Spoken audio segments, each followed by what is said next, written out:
Hello again, welcome to the Roger Hudson Guitar Method. We're at lesson 19. We're almost to the end of all the lessons in the book.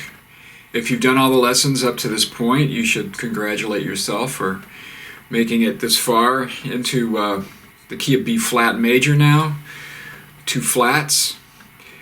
By this time, hopefully you have a repertoire of some pieces you can play in different keys and different styles of music. The book only goes to 2 flats. We have B flat, and then we'll end the book, as far as the lessons are concerned, with G minor. Flat keys are not as common in solo guitar music because of the open strings on the guitar being sharp keys, E, A, D, G, B, and E. All of those open strings are sharp keys so that you have bass notes that you can play that are open strings. In jazz, however, the flat keys are quite common. Flat keys are used more in jazz because of the tradition of using saxophone, clarinet, trumpets, those instruments being transposing instruments. They're in B flat or E flat, so that when, for example, a C note is written for a B flat trumpet, that note actually sounds like a B flat, although this trumpet player would read it as a C. So it's easier for those instruments to read in keys that are easier for them to read. So the guitar is a relatively recent newcomer to jazz, and so the guitars have had to kind of adapt to the horns. So anyway, there are pieces written in B flat and E flat for guitar. I would say more the relative minors of those keys maybe than those major keys, but nonetheless you will see them, so you need to know how to play in those keys. But lesson 19 will be relatively short because there's not a whole lot of music that's written in B flat major for guitar. But I have a few exercises in a solo for you to play. So what we do have in B flat major that you need to make sure that you're aware of is there's no E. So there's no open 6th string, there's no open 1st string. So you'll need to play your E flat. The E flat's going to be on the 2nd string, 4th fret. There will also be an E flat on the 1st fret, 4th string. So keep that in mind.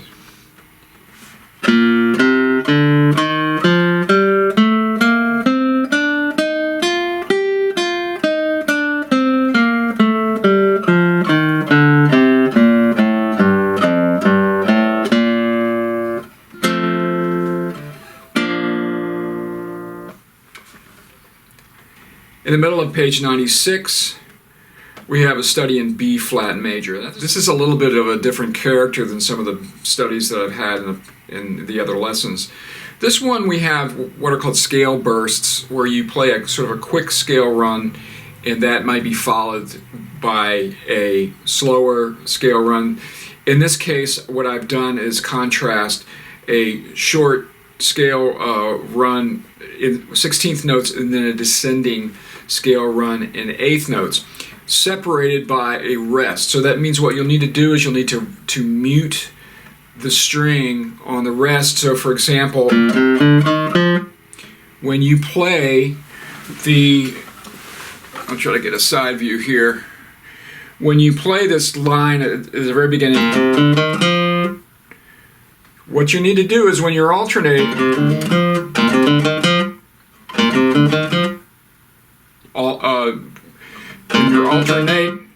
when you're alternating, cut off the ringing note. In this case, you will use M to mute the string. All right, and then you have,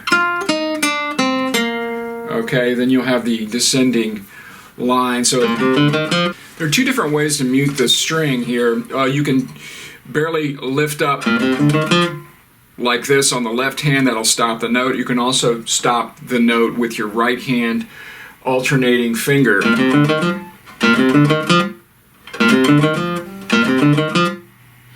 lot of times I sort of do both. an open string, you're going to really need to learn how to mute the string with your right hand finger.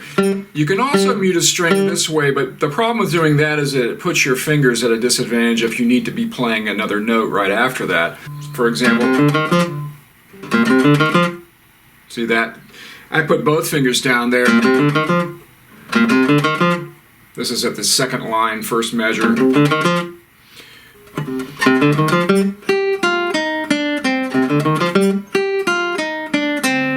Metronome setting is 80 beats per minute. Quarter note gets the beat. 1, 2, 3, 4.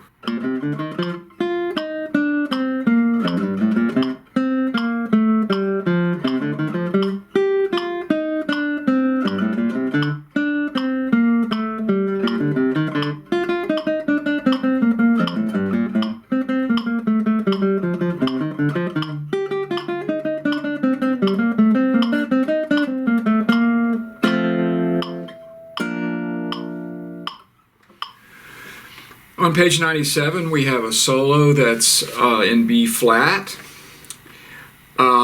This is an interesting little piece because it doesn't end in B flat. That's sort of what the title's about, Sweet Surprise. It sort of goes into another key.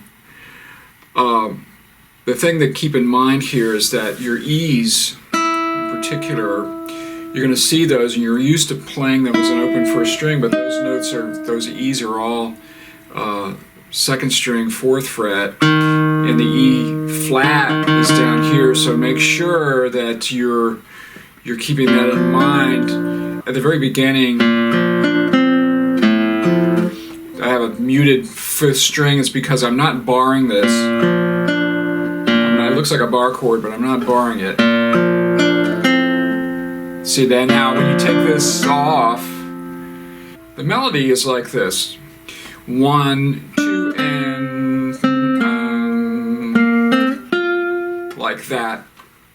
That needs to be sustained so that if you bar this, that note gets cut off. You cut this bass note off with your thumb. It also gets you in position to do this. So pay attention to the string numbers, the numbers with the circles.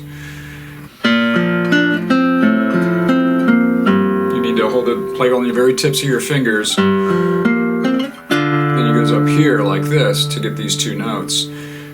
There's an E flat right here at the 3rd measure. Then you have a bar, 3 strings on the 3rd fret. Stay there on the 3rd fret. Now you're going to shift to first position. You have an E flat on this 4th string, don't forget that.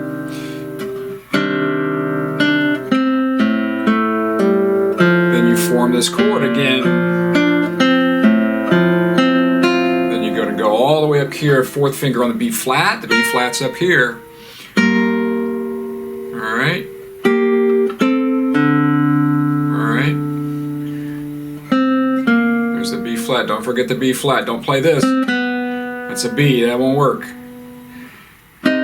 These two here, the E flat, I'm at the 8th measure.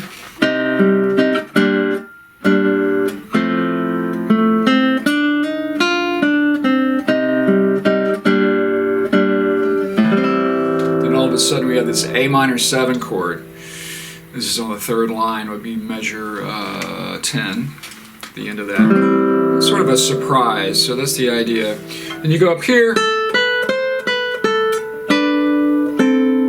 Okay. So these are B's, B here, and then the 4th line down, the first ending. C, B again, still B, and then a half bar there. Then it goes back to the beginning. The second ending, you come back around. Okay, this is going into this sort of modulation to D minor, bar 5 strings at the 3rd fret.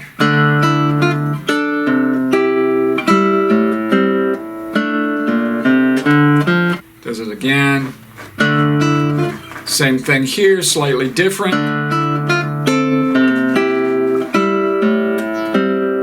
And then the last section here.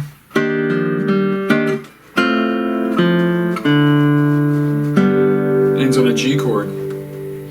So what happens here at the end, you're going to be doing this bar a lot where you have your bar 4 or 5 strings at the 3rd fret, your 4th finger on the E flat here.